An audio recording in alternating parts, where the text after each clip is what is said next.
मांग में सिंदूरा भरा जा रहा है, मांग में कंकु भरा जा रहा है, मांग में सिंदूर भरा जा रहा है, और वो सिंदूर नाक पर गिरता है, वो सिंदूर नासिका पर गिर गया तो कहते हैं कि कोई काल आने वाला था पति के ऊपर, वो काल टल गया और नाक पर सिंदूर आया तो नारी का सौभाग्य और अखंड हो गया।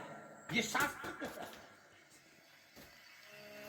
और सिंदूर भरते समय वही सिंदूर अगर भूमि पर गिर गया तो अब देखिए जरा, देवी भागवत को उठाकर पढ़िएगा, वो सिंदूर जो मांग में भरा जा रहा है और नाक पर गिर गया तो शुभ होगा, पति की उम्र बढ़ाएगा, घर में बच्चों का विवाह होने वाला होगा, कोई अच्छी सूचना आने वाली होगी। मांग में भरने वाला सिंदूर नाक पर आकर गिरता है तो कोई सूचना अच्छी मिलने वाली होती है, कोई बंधन कटने वाला होता है, कुछ अच्छा हमारे परिवार में होने वाला होता है, पति की उम्र बढ़ने वाली होती है, कोई रोग आने वाला था वो कट रहा होता है। और वही सिंदूर अगर भूमि पर मांग में भरते समय गिर जाता है तो समझ लो कि कुछ ना कुछ ऐसा काम होने वाला है कि मेरी आंख में आंसू आएंगे, वो निश्चित है,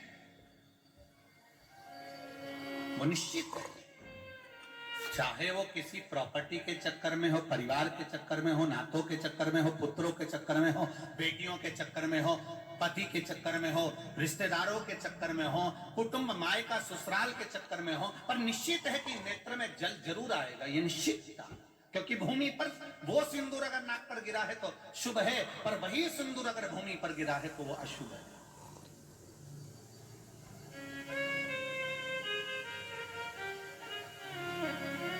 बहुत ध्यान देना जरा, प्रसाद शिव महापुराण की कथा चल रही है। संपूर्ण देशवासियों की मेरी माताओं से निवेदन है, मेरे इन भाइयों से निवेदन है, उसको जरा ध्यान से सुनना। आप सालासर बालाजी गए, आप मेहंदीपुर बालाजी गए,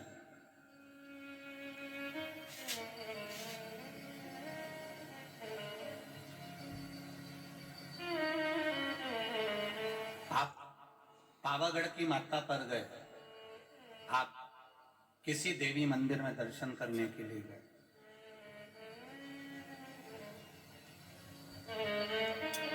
वहां से उन्होंने हनुमान जी के मंदिर का सिंदूर लिया और तुम्हारे माथे पर लगा दिया।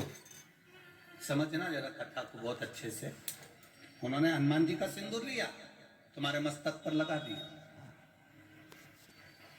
अब मस्तक पर आपने अगर सिंदूर लगाया है और हनुमान जी महाराज का या देवी जी का या भगवान का सिंदूर आपके मस्तक पर लग गया है तो वो सिंदूर कम से कम शास्त्र कहता है 2.5 घंटे तक आपके मस्तक पर रहना चाहिए।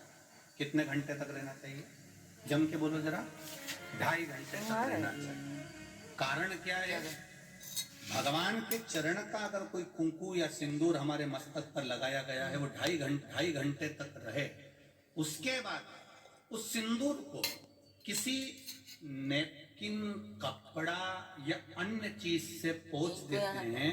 पोंछने के बाद वो गलत जगह पर टंग जाता है, लोग उसका गलत हाथ का प्रयोग कर लेते हैं। वो जितनी जगह गलत जगह जाता है उतना दोष हमको लगते चले जाता है। इसलिए उस सिंदूर का क्रम है कि कोई पुष्प है, उस पुष्प से उस सिंदूर को लगा लिया जाता है, कोई पत्ती है उससे सिंदूर को लगा लिया जाता है, उस पुष्प को फिर विसर्जन में, अगर विसर्जन में नहीं रख सकते तो अपने घर में जो गमला होता है जिसमें पौधा लगा होता है, उस पौधे में उसको डाल दिया जाता है, जिससे वो सिंदूर उसमें मिल जाए और हमारे घर में सदा रहे।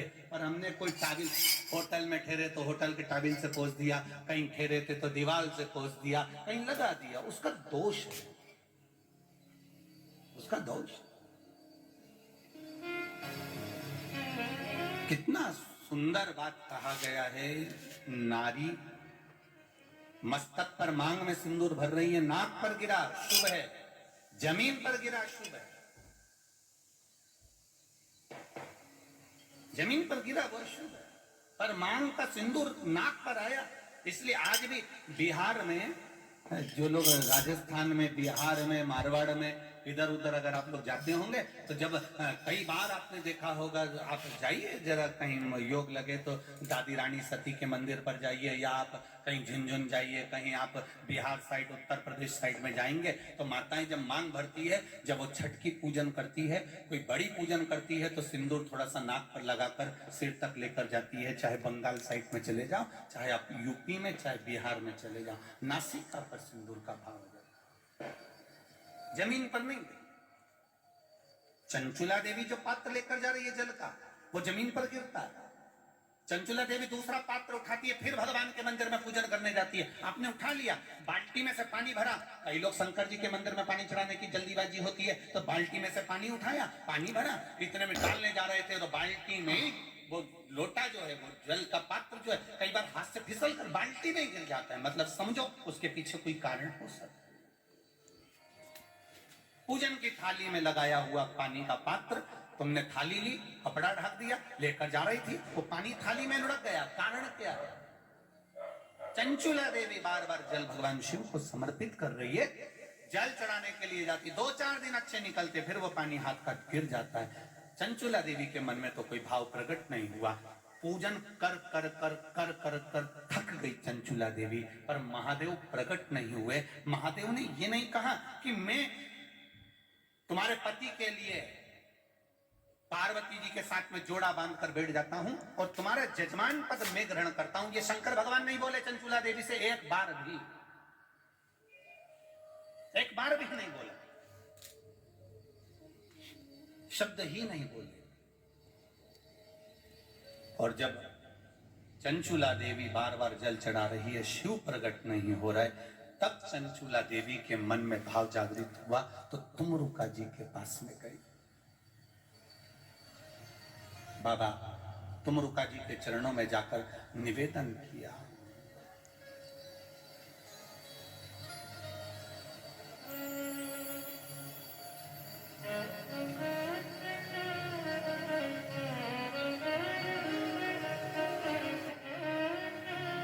चंचुला देवी तुमरुका जी के पास में पहुंच गई।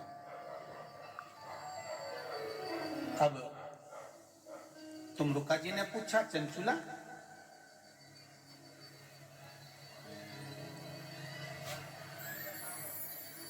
तुम यजमान ढूंढने के लिए गई थी शिव महापुराण के लिए, किसी को जोड़े से बिठाना है, आप ढूंढने गई थी, कोई मिला?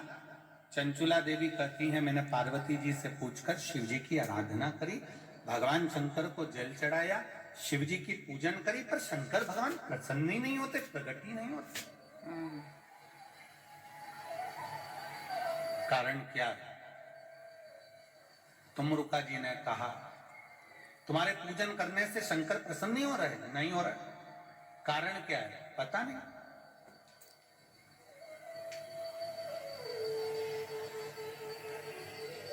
तुमरुका जी ने देव ऋषि नारद को बुलाया, नारद जी आए, श्रीमन नारायण, श्रीमन नारायण। नारद जी ने आकर पूछा, तुमरुका जी क्या बात है, आपने मुझे याद किया, बोलो क्या बात है? ये चंचुला देवी शंकर जी की आराधना कर रही है, जल चढ़ा रही है, सब कुछ कर रही है, इसके बाद भी शिव पार्वती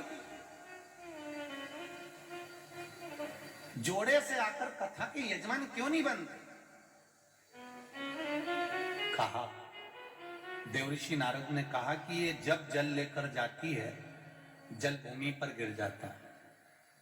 किसी अतिथि को भोजन कराते समय हाथ से गिलास, ट्रे से गिलास नीचे गिर जाता है, या पूजन करते समय कलश जमीन पर लुढ़क जाता है, या भगवान को जल चढ़ाते समय पानी का कलश जमीन पर गिर जाता है, देवऋषि नारद पुराण में कहते हैं उसका एक कारण होता है कि जो पूजन कर रहा है, जो भोजन करा रहा है, या जो जल देने जा रहा है, उसके पूर्वज जरूर प्यासे हैं और उनको अन्न का भाग नहीं मिल रहा, इसलिए वो जल बार बार भूमि पर गिर रहा।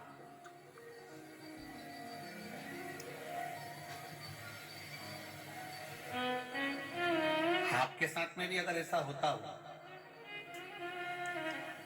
आप मंदिर में जा रहे हो और पानी लुढ़क गया, कलश छूट गया, गिलास किसी को पानी का दे रहे थे, छूट गया, समझना हमारे पूर्वज, हमारे पितर, हमारे कुलदेव, हमारी कुलदेवी, हमारा स्मरण, कोई प्यासा है, कोई भूखा है, वो हमसे कुछ मांग रहा है, इसलिए हम उसको तो प्रसन्न नहीं कर पा रहे और दूसरे को प्रसन्न करने में लगे।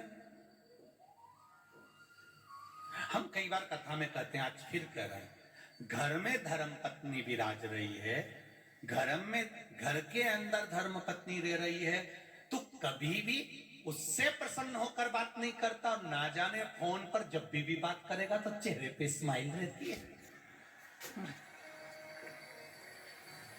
बोलो, जितने लोग बैठे हैं जरा ध्यान से बोलना, जितने लोग कथा टीवी पर सुन रहे हैं, आप घर के व्यक्ति को प्रसन्न नहीं कर पा रहे और दुनिया को प्रसन्न कर लिया तो उसका फल मिलेगा।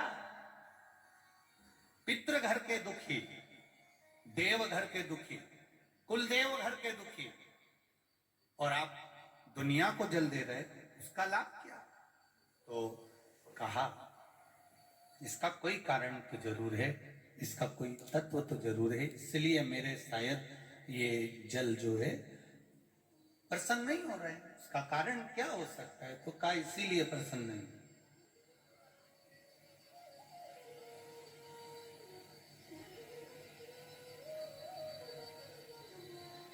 ये धर्म पत्नियां जो होती हैं ना, ये बहुत ध्यान रखती हैं अपने पति के चेहरे का। ये केवल करवा चौथ पे चेहरा नहीं देखती है, तो इस अंदाजे में मत रहना कि करवा चौथ पे अकेले वह चलनी में मुंह देख लिया। ये वो करवा चौथ पे जो मुंह देखती हैं, उस स्माइल को बाकी के दिन की स्माइल से मैच करती रहती है पूरे साल।